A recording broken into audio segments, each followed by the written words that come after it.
পাখিগুলো দেখছো কি অবস্থা? খারাপ লাগতেছে। পাখিদের কোনো ক্যালেন্ডার নেই, তাদের জীবনে এই রাত আর সেই রাতের কোনো ভেদাভেদ নেই। ভোরে খাবার সংগ্রহের ইচ্ছা নিয়েও অন্যান্য রাতের মতো এই রাতেও তারা ঘুমাতে যায়।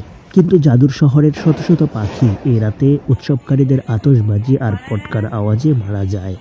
মানুষের আনন্দ যদি পাখিদের মৃত্যুর কারণ হয়, তবে মানুষ, তোমার শ্রেষ্ঠত্ব রইল কোথায়? তোমরা যারা আতশবাজি ফুটিয়ে আজ বর্ষবরণ করলে, তোমাদের উপর হাজারো মানুষের অভিশাপ পড়েছে, সুতরাং তোমরা অভিশপ্ত। ছোট ছোট বাচ্চা, অসুস্থ মানুষ আর বয়োবৃদ্ধদের অভিশাপে তোমাদের বছরটা শুরু হলো। বিষয়টা ভুলে যেও না।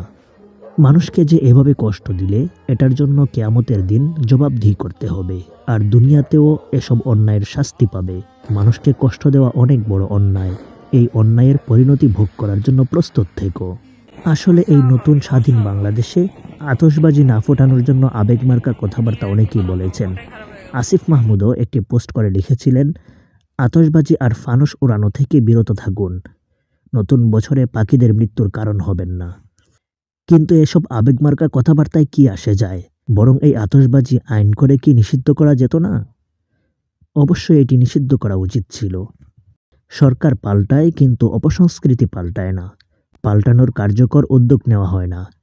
এমনকি এই নববর্ষের উদযাপন করতে গিয়ে ঢাকার কয়েক জায়গায় বিদ্যুতের লাইনে আগুন লাগার তথ্য পাওয়া গেছে। ফায়ার ফাইটাররা ঘুরে ঘুরে নিভাচ্ছেন। এত কারেন্টের তার সমৃদ্ধ শহরে এভাবে অসংখ্য ফানুস উড়িয়ে মানুষের জীবনযাত্রাকে হুমকির মুখে ফেলে দেওয়া, এমনই অপকর্মে মেতে উঠেছে এই নবপ্রজন্ম। অথচ একই সময়ে পুরো বিশ্ব এবং ফিলিস্তিনের চিত্র একদম ভিন্ন।